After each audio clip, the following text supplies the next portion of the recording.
जय माता दी। जय माँ कामाख्या। कामाख्ये वरदे देवी नीलपर्वतवासिनी तम देवी जगत माता योनि मुद्रे नमस्तुते। कामाख्ये काम संपन्ने कामेश्वरी हर प्रिये कामनाम देहि मे नित्यम कामेश्वरी नमस्तुते। कामदे काम रूपस्ते सुभगे सुरसेविते करोमि दर्शन देव्यम सर कामार्थ सिद्धयेत्। ओम महेशानी महामाये चामुंडे मुंडमालिनी आयु आरोग्य ऐश्वर्य देहि में देवी परमेश्वरी। देव राधा ट्रस्ट की तरफ से सत्यवाणी की प्रस्तुति। ओम क्लीं कृष्णाय नमः। ओम नमो भगवते वासुदेवाय नमः। ओम श्री हरिये नमः। ओम क्लीं ऋषिकेशाय नमः। ओम श्री गोपीजन वल्लभाय नमः। ओम श्रीं लक्ष्मी वासुदेवाय नमः। नंद के आनंद भयो जय कन्हैया लाल की। श्री कृष्ण जन्माष्टमी को क्या क्या करना चाहिए? ऐसे तो हमारे यहां पर यह त्योहार बहुत धूमधाम से मनाया जाता है।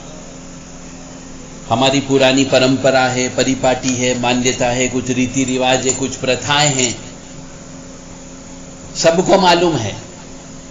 परंतु कलयुग के मनुष्य और वर्तमान के मनुष्य आधुनिक हो गए हैं।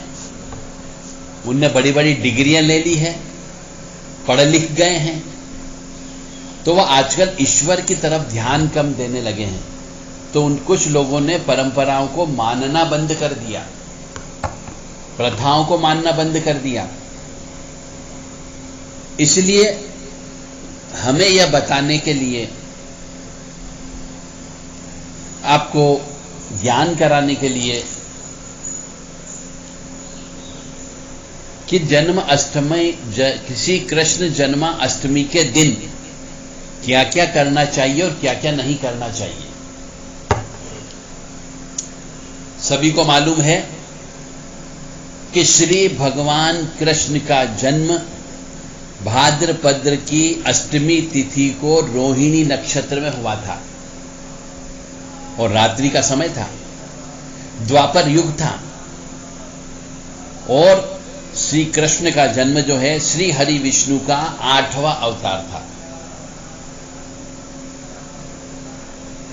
हर घर में अपनी अपनी प्रथाएं मान्यता चली आ रही कि ये करना चाहिए, वो करना चाहिए, ये होता है, वो होता है।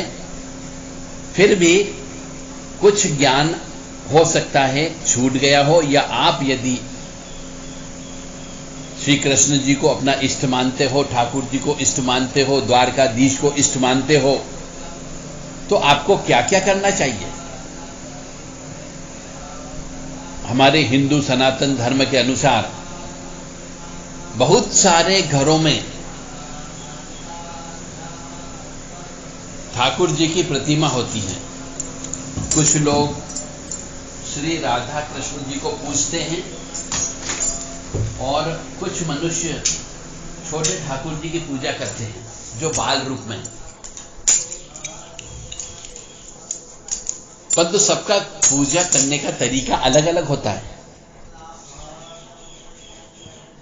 तो ठाकुर जी की या श्री राधा कृष्ण जी की पूजा करते हैं तो मनुष्य को प्रेम प्राप्त होता है, दाम्पत्य जीवन सुखी रहता है। संतान प्राप्त करना हो किसी महिला, किसी परिवार को, विशेष तौर से लड़का प्राप्त करना हो, तो लड्डू गोपाल की पूजा की जाती है। मनोकामना पूर्ति के लिए भी राधा कृष्ण जी की पूजा की जाती है। और ऐसा कहा जाता है, शास्त्र कहते हैं कि 3 जन्मों के पापों से मुक्ति मिलती है। इसलिए अधिकतर मनुष्य जो है ठाकुर जी की पूजा करते हैं, क्योंकि वो लक्ष्मी भी प्रदान करते हैं और वंश वृद्धि भी प्रदान करते हैं और पितृदोष भी समाप्त होता है। इसलिए कृष्ण जन्माष्टमी के दिन मनुष्य को उपवास अवश्य रखना चाहिए। दक्षिणवर्ती शंख लाकर के उनकी स्थापना करना चाहिए ताकि लक्ष्मी जी की कृपा प्राप्त हो। यानी श्री कृष्ण जन्माष्टमी के दिन दक्षिणवर्ती शंख खरीद करके चावल के अंदर पूजन अर्चन करके रखा जाता हो तो श्री लक्ष्मी जी की कृपा बढ़ती है। कुछ लोग इस दिन शालीग्राम जी को भी बाजार से खरीद के लाते हैं और तुलसी के क्यारे में रखते हैं पूजन अर्चन करके। कुछ लोग जिनके यहाँ पे लड्डू गोपाल नहीं, जिनने नया नया घर बनाया है, नया परिवार हुआ है, नए विवाह हुआ है, तो उनके यहाँ पे लड्डू गोपाल खरीद करके लाते हैं और उनकी पूजन अर्चन करके उस दिन से पूजन अर्चन करना प्रारंभ करते हैं। तो ऐसा अवश्य करना चाहिए। यदि आपके यहाँ पे दक्षिणवर्ती शंख नहीं है तो वो लेकर के आए, शालीग्राम जी नहीं है तो उनको लेकर के आए, और लड्डू गोपाल नहीं है तो उनको श्री कृष्ण जन्माष्टमी के दिन खरीद करके लाएं और विधि विधान से पूजन अर्चन कर इनको अपने घर में पूजना चाहिए, जिससे लक्ष्मी जी की कृपा प्राप्त होती है और वंश वृद्धि होने में मदद होती है। श्री ठाकुर जी को, लड्डू गोपाल जी को श्रृंगार बहुत प्रिय है। झूले में बैठकर जिनको झुलाया जाता है, बंसुरी, यदि चांदी की बांसुरी यदि आप लेकर के आ जाएं श्री कृष्ण जन्माष्टमी के दिन, तो उनको पहले तो ठाकुर जी को भेंट करें, पूजन अर्चन करें और दूसरे दिन से उस बांसुरी को अपनी जेब में रखें। इससे भी आपकी लक्ष्मी जी की कृपा प्राप्त होगी। ठाकुर जी को मुकुट, अच्छे चमकीले कपड़े, आभूषण ये सब पहनाए जाते हैं और नहीं हो तो लेकर के आना चाहिए। लड्डू गोपाल जी को अलग अलग नाम से जानते हैं। कुछ लोग श्याम बोलते हैं, कुछ लोग गोविंद कहते हैं, कोई मुरारी कहता है, कोई कान्हा कहता है, कोई कृष्णा कहता है तो कोई घनश्याम कहता है। श्री कृष्ण जन्माष्टमी के दिन यदि पुण्य कमाना चाहते हो वास्तव में दिल से और आत्मा से, तो एक घी का दीपक अवश्य जलाएं, सवेरे स्नान ध्यान करके स्वच्छ कपड़े पहन करके। जो रात्रि 1 बजे तक लगातार जलता रहे ऐसे घी का दीपक आपको प्रज्वलित करना है, एक बत्ती वाला, बीच में फूल बत्ती हो, दीपक के नीचे चावल अवश्य रखें, उसके बाद दीप को प्रज्वलित करें। श्री कृष्ण जन्माष्टमी के दिन शुद्ध सात्विक विचार आपको रखना चाहिए। और श्री कृष्ण जन्माष्टमी के दिन यदि आपके घर में राधा कृष्ण जी है या लड्डू गोपाल जी है तो उनका दक्षिणवर्ती शंख से दूध से अभिषेक करना चाहिए। इससे भी आपको सुख की प्राप्ति हो सकती है, लक्ष्मी की कृपा प्राप्त हो सकती है। श्री ठाकुर जी को हार श्रृंगार का फूल या परिजात के फूल बहुत पसंद है। ये कहीं से मिल सके तो अवश्य ला करके उनके चरणों में अवश्य रखें। श्री कृष्ण जन्माष्टमी के दिन कृष्ण जी के जो भी नाम आपको सबसे ज्यादा प्रिय हो उसकी ज्यादा से ज्यादा तुलसी की माला से जप करना चाहिए। ओम क्लीं कृष्णाय नमः। हरे राम राम राम हरे हरे, हरे कृष्ण कृष्ण कृष्ण हरे हरे। श्री हरे नमः। ओम नमो भगवते वासुदेवाय। ओम क्लीं कृष्णाय नमः। ओम क्लीं ऋषिकेशाय नमः। ओम गोपीजन वल्लभाय नमः। ओम श्रीं लक्ष्मी वासुदेवाय नमः। ये सब मंत्र का आप जाप कर सकते हो। जो भी मंत्र लें उसको कंटिन्यू जप करें, जितना ज्यादा से ज्यादा हो सके आपको जप करना है। यदि आपके घर में भूत प्रेत की बाधा हो, जादू टोना आपके यहाँ होता रहता हो, घर के अंदर सुख शांति नहीं हो, ऐसा लगता हो उच्चाटन है, तो आपको शत्रुनाश का, उनका नरसिंह अवतार का जो मंत्र है वो आपको जप करना है। ओम उग्रवीरम महाविष्णुम जलंतम सर्वतोमुखम नरसिंहम भीषणम भद्रम मृत्युम नमाम्यहम। इस मंत्र का भी आप जप करके हवन करें तो निश्चित तौर से श्री कृष्ण जन्माष्टमी के दिन जप करने से शत्रुओं का नाश, शत्रु अवश्य दूर हो जाएंगे आपके। श्री कृष्ण जी को पंचामृत अवश्य चढ़ाना चाहिए, उसमें तुलसी का प्रयोग अवश्य करें। मेवा, पंचमेवा चढ़ाना चाहिए, माखन मिश्री का भोग लगाना चाहिए, धनिये की पंजरी भी रखना चाहिए। यह विशेष प्रसाद है श्री कृष्ण जन्माष्टमी का, क्योंकि यह परंपरागत चला आ रहा है कि हरे धनिये को पीस करके कुछ लोग उसको कढ़ाई में घी में सेकते हैं और उसमें चीनी या शक्कर मिला करके एक पंजरी बनती है जिसको प्रसाद बोला जाता है। यह अवश्य भोग लगा करके 12 बजे के बाद बांटना चाहिए। और भी 56 भोग लगते हैं श्री कृष्ण जी को, उनमें से आप अपनी सामर्थ्य के अनुसार जो भोग लगाना चाहे वो भोग सब लगा सकते हो।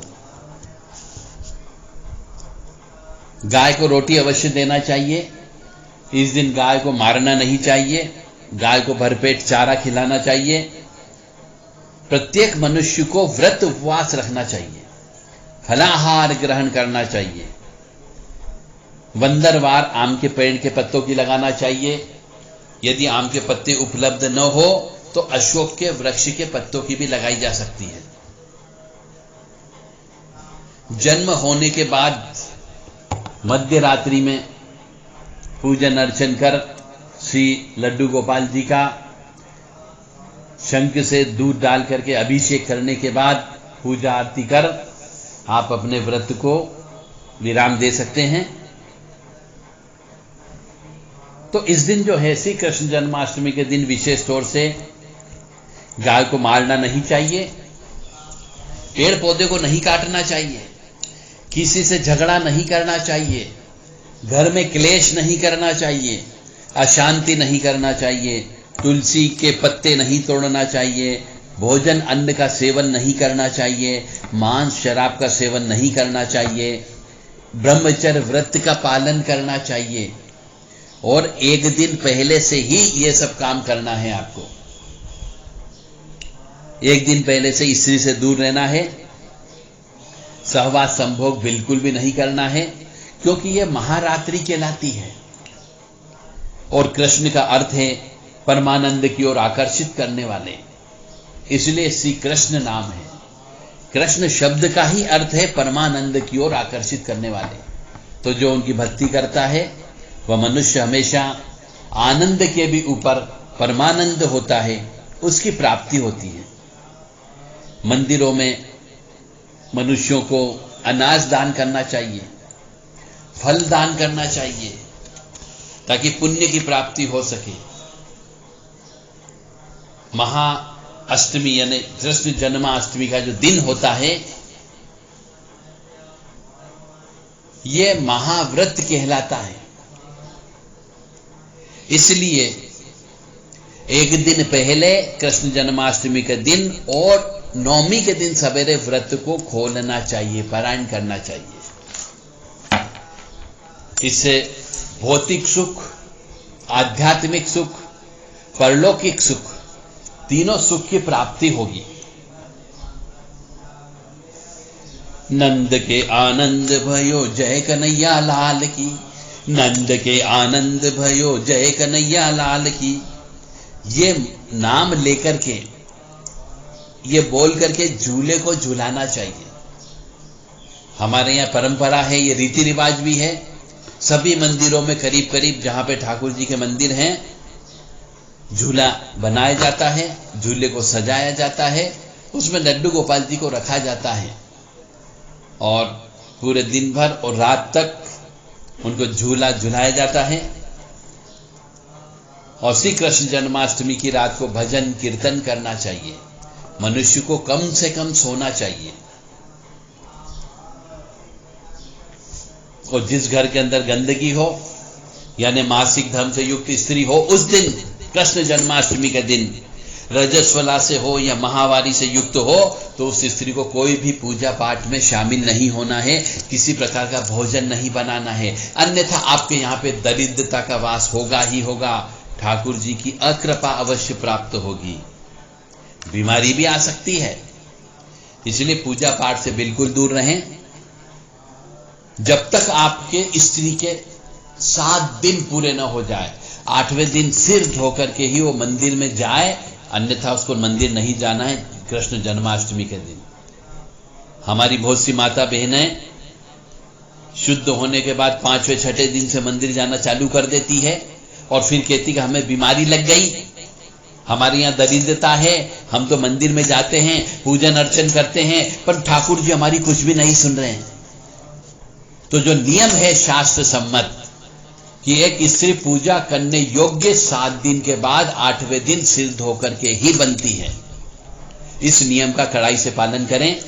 मेरा उद्देश्य है कि आप लोग खुशी रहें, स्वस्थ रहें, प्रसन्न रहें, घर में गंदगी न रखें, नारियों का सम्मान करें, पूजा में विधि विधान से पूजन अर्चन करें और सूर्य उदय से पहले आपको उठना है। तो आपके यहां पर निश्चित तौर से ठाकुर जी की कृपा प्राप्त अवश्य होगी। श्री कृष्ण जी के लिए 1-2 दिन आप इस प्रकार का कष्ट तो उठा सकते हैं। ओम क्लीं कृष्णाय नमः, ओम क्लीं कृष्णाय नमः, ओम क्लीं कृष्णाय नमः, ओम क्लीं कृष्णाय नमः, ओम क्लीं कृष्णाय नमः, ओम क्लीं कृष्णाय नमः, ओम क्लीं कृष्णाय नमः, ओम क्लीं कृष्णाय नमः। जो मनुष्य हमेशा एक कल्पना करता हो कि श्री हरि विष्णु क्षीर सागर में शेष नाग की शैया पर शयन करते हैं, वह लीलामय मायापति यज्ञ नारायण श्री हरि विष्णु की मैं वंदना करता हूं, ऐसी प्रार्थना भी वो श्री कृष्ण जन्माष्टमी के दिन कर सकता है। श्री कृष्ण का महामंत्र ओम क्लीं कृष्णाय नमः, हरे राम राम राम हरे हरे, हरे कृष्ण कृष्ण कृष्ण हरे हरे आप जप करें। शुद्ध रहें, स्वच्छ रहें, पवित्र रहें, सहवास संभोग से दूर रहें, सूतक पातक का भोजन ग्रहण न करें, अशुद्ध अवस्था में आपको बिल्कुल भी कहीं नहीं जाना है और श्री ठाकुर जी की, लड्डू गोपाल जी की सेवा ज्यादा से ज्यादा करना है। यह कृष्ण जन्माष्टमी का नियम है। अब आपकी इच्छा, पालन करना या न करना आपके विवेक पर निर्भर करता है। हमने अपना धर्म निभा दिया, आप ये नहीं कह सकते कि हमें ज्ञान नहीं दिया गया। हमने पुराण नहीं पढ़े, हमने पुराणों का भी रेफरेंस देकर के आपको बता दिया कि पुराणों में क्या लिखा हुआ है कि कृष्ण जन्माष्टमी के दिन क्या करना चाहिए। अब आप बालक नहीं रहे हो सके ज्यादा से ज्यादा इन नियमों का पालन करें और श्री ठाकुर जी की, श्री हरि विष्णु जी की, श्री कृष्ण जी की कृपा प्राप्त करें। ओम नमो भगवते वासुदेवाय, ओम क्लीं कृष्णाय नमः, ओम नमो नारायणाय। जय माता दी, जय मां कामाख्या, मां भगवती जगत जननी, आद्य शक्ति भवानी, आह्लादिनी शक्ति, कष्ट निवारिणी, दुख निवारिणी, महिषासुर मर्दनी, चंडमुंड नाशिनी, सिंह वाहिनी आपको सुखी रखे, स्वस्थ रखे, प्रसन्न रखे। सर्वे भवन्तु सुखिनः, सर्वे सन्तु निरामयाः, सर्वे भद्राणि पश्यन्तु, मा कश्चित् दुःखभाग् भवेत्। लोकाः समस्ताः सुखिनो भवन्तु, लोकाः समस्ताः सुखिनो भवन्तु, लोकाः समस्ताः सुखिनो भवन्तु। ओम